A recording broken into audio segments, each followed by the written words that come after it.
आपको सीधे आजमगढ़ लिए चलते हैं। अखिलेश यादव आज अपने संसदीय क्षेत्र में हैं, रैली कर रहे हैं। साथियों, मैं सबसे पहले आजमगढ़ के सभी मेधावी छात्रों को बहुत बहुत बधाई और शुभकामनाएं देना चाहता हूं। ये जो बच्चे बैठे हैं, ये सभी मेधावी छात्र हैं जिन्होंने अपने परिश्रम से, अपनी मेहनत से और कठिन परीक्षा को पास कर करके सबसे अच्छे नंबर प्राप्त इन बच्चों ने किए हैं। जिस समय परिणाम आया, रिजल्ट इन लोगों का आया, मुझे लगा कि सरकार के लोग इन बच्चों का सम्मान करने का काम करेंगे। और मुझे इसलिए भी लगा क्योंकि भारतीय जनता पार्टी का मैंने घोषणा पत्र पढ़ा था। भारतीय जनता पार्टी के संकल्प पत्र में इस बात को लिखा गया है कि जो बच्चे आगे पढ़ने जाएंगे उन बच्चों को लैपटॉप दिया जाएगा, टैबलेट दी जाएगी और साथ ही साथ में डेटा भी फ्री दे दिया जाएगा और कुछ संस्थानों को वाईफाई से जोड़ दिया जाएगा। और आज लगभग 4.5 साल पूरे हो गए हैं। 4.5 साल पूरे हो गए हैं और इनका कार्यकाल खत्म होने जा रहा है। 24 करोड़ की जनता जो उत्तर प्रदेश की है वो ढूंढ रही है कि भारतीय जनता पार्टी ने संकल्प पत्र में जो लिखा था कि हम लैपटॉप देंगे बच्चों को, वो अभी ढूंढने से नहीं मिल रहा है कि आखिरकार भारतीय जनता पार्टी के लोग कब देंगे। आज जब अखबार उठा करके देखा है, आज जो अखबार उठा करके देखा है तो सुना है कि वो टैबलेट देने जा रहे हैं। आज जब अखबार देखा तो उसमें टैबलेट आ रही है कोई। हम उनसे जानना चाहते हैं कि 4.5 साल बताओ इन बच्चों को कौन सी टैबलेट देते रहे आप? कौन सी टैबलेट दी? और ये जितने भी बच्चे हमें दिखाई दे रहे हैं, ये आज के पीढ़ी के बच्चे हैं, ये पुराने पीढ़ी वाले नहीं हैं। ये जो मंच में हमारे बहुत सारे साथी बैठे हैं पुराने पीढ़ी के हैं। इन्होंने चौक से और पट्टी पे पढ़ाई की होगी, काला ब्लैक बोर्ड और चौक से पढ़ाई की होगी। मुझे नहीं पता कि पट्टी से पढ़े कि नहीं पढ़े। ये पुराने लोग सब पट्टी से पढ़े लोग हैं। आप भी पट्टी से पढ़े होंगे। लेकिन ये जमाना बदला है। ये जमाना बदला है, नई पीढ़ी आई है और नई पीढ़ी जहां पुराने तरीके से पढ़ रही है, वहीं जो नई तरीके से पढ़ाई हो सकती है और जिस तरीके से एक सीमा थी कि इसके आगे हम जानकारी हासिल नहीं कर सकते हैं, लेकिन ये जो नई पीढ़ी हमें दिखाई दे रही है, वो पीढ़ी ऐसी है जो केवल भारत की जानकारी नहीं रखती है बल्कि दुनिया की भी अगर वो जानकारी हासिल करना चाहेगी तो उसके पास आज माध्यम है जिसकी वजह से वो दुनिया की जानकारी की हासिल कर लेते हैं। इसलिए नई पीढ़ी के लिए नई चीज, ये जो नई पीढ़ी है, तुम पुरानी पीढ़ी वाले हो, शांत रहो।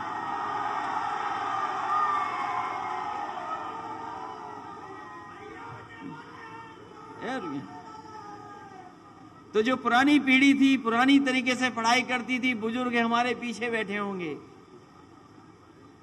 लेकिन आज का समय बदल गया और मुझे खुशी है इस बात की कि जिस समय समाजवादी सरकार में लैपटॉप बांटे जा रहे थे, उस समय हो सकता है कुछ लोग किसी तरीके से सोचते हों, लेकिन मुझे इस बात की खुशी मिली कि जिस भी नई पीढ़ी के हाथ में मैंने लैपटॉप दिया था वो न जाने कितना खुश हो गया था। और मैंने यही कहा, ये लैपटॉप हम दे रहे हैं आपको, न केवल ये जानकारी हासिल कर देगा, आपको पढ़ाई में मदद करेगा, और अगर कोई बड़ा सपना देखोगे तो उस सपने को पूरा करने के लिए ये लैपटॉप आपकी मदद करने का काम करेगा। और बड़े पैमाने पर लैपटॉप बांटे गए। और ये हमारे साथी जो तख्ती लेकर के आए हैं वो जानते होंगे कि किसी गांव में आप चले जाओ तो कहीं ना कहीं कोई एक ऐसा बच्चा मिल जाएगा जिसको समाजवादी सरकार में लैपटॉप मिलने का काम हुआ था। और वो लैपटॉप ऐसे दिए गए थे, वो लैपटॉप ऐसे मिले थे कि अगर आज भी उसको ऑन करोगे आप तो उसमें नेताजी और हम ही लोग दिखाई देते हैं, कोई दूसरा नहीं दिखाई दे रहा है। इसलिए ये जो हमारे बाबा मुख्यमंत्री जी बहुत चिंतित हैं कि कौन आ रहा है। ये जो हमारे बाबा मुख्यमंत्री जी बहुत सोच विचार में पड़ गए हैं कि कौन आ रहा है। मैं उनसे कहना चाहूंगा कि इस बार उत्तर प्रदेश की जनता ने तय किया है और 24 करोड़ लोगों ने यह तय किया है कि जिनसे आपने झूठा वादा किया था वो झूठे वादे को हटाने वाले लोग एक बार उत्तर प्रदेश से भारतीय जनता पार्टी का सफाया करके रहेंगे।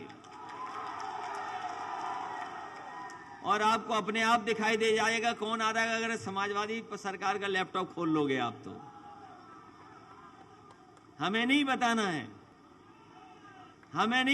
कौन आ रहा है, लेकिन समाजवादी लैपटॉप खोलेंगे हमारे बाबा मुख्यमंत्री जी तो उन्हें दिखाई दे जाएगा कि कौन आ रहा है। और वो लैपटॉप इसलिए नहीं खोलेंगे, वो लैपटॉप नहीं चलाएंगे क्योंकि उन्हें लैपटॉप चलाना नहीं आता है। और अगर लैपटॉप चलाना आता होता तो लैपटॉप बट रहे होते। इसीलिए नौजवान साथियों, ये नए तरह की चीजें बदली, ऐसे नए रास्ते पे हम लोगों को चलना होगा। और उत्तर प्रदेश को भी अगर कोई विकास से लेकर के नई तरीके से विकास के रास्ते पे ले जा सकता है तो समाजवादी लोग हैं। और उसका उदाहरण एक नहीं है, न जाने कितने उदाहरण हैं।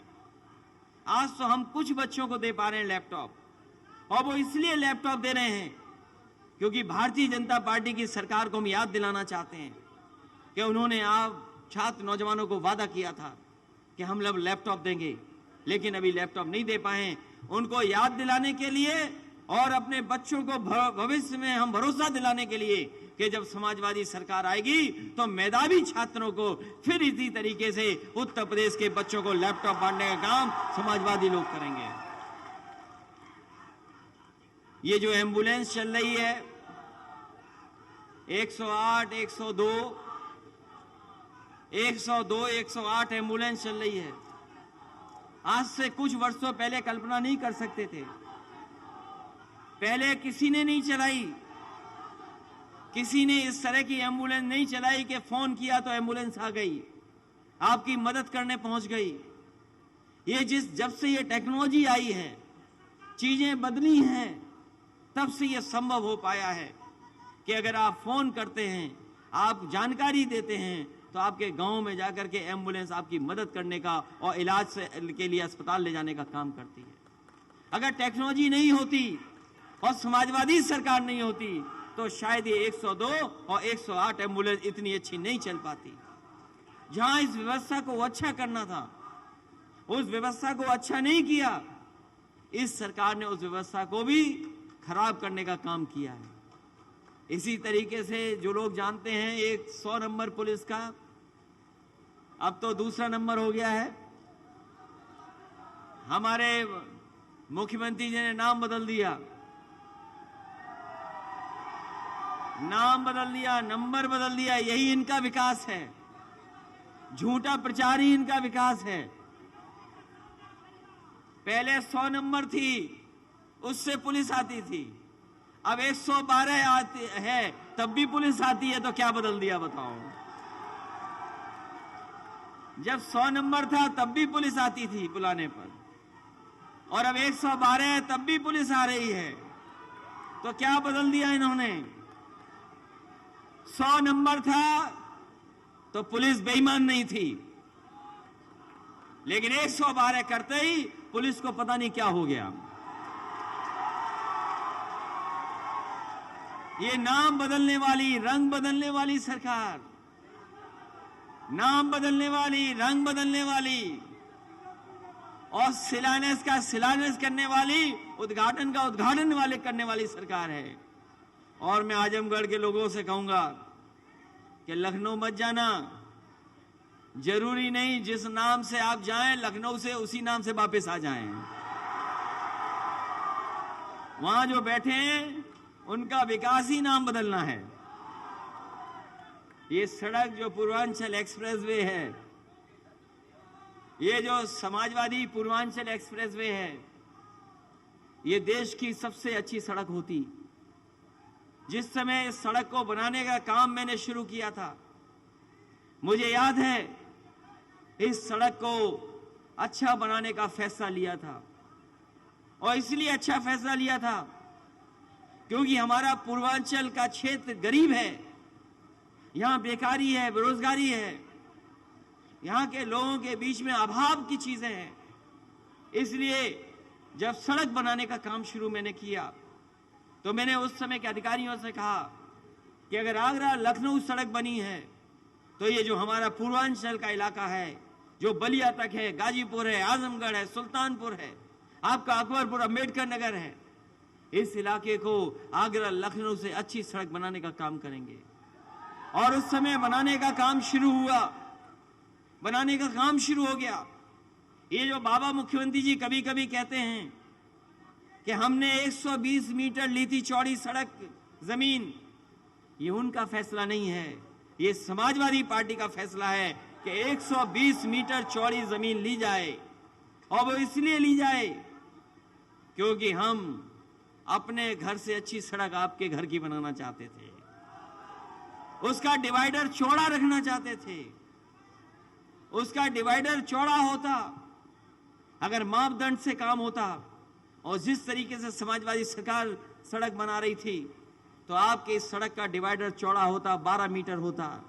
लेकिन बाबा जी ने कभी सड़क तो बनाई नहीं, हाथ में कुछ और थामा, जिसके कारण 12 मीटर का डिवाइडर छोटा हो गया। पता नहीं क्या किया उन्होंने कि 12 मीटर का छोटा कर दिया डिवाइडर। और ये सड़क, इस सड़क पर मैंने कहा था, और मैंने कई बार कहा, जब चुनाव में आया तब भी मैंने कहा कि समाजवादी सरकार रहेगी, और समाजवादी सरकार होती तो इस सड़क पर का उद्घाटन वैसे ही होता जैसे उद्घाटन हमने वहां पर आगरा लखनऊ में किया था। हवाई जहाज उतार दिए थे उस पर। ये सरकार उतारे चाहे न उतारे, लेकिन आने वाले समय में समाजवादी सरकार बन रही है, दोबारा हवाई जहाज सड़क पर उतरेंगे, तभी उद्घाटन इस सड़क का होगा।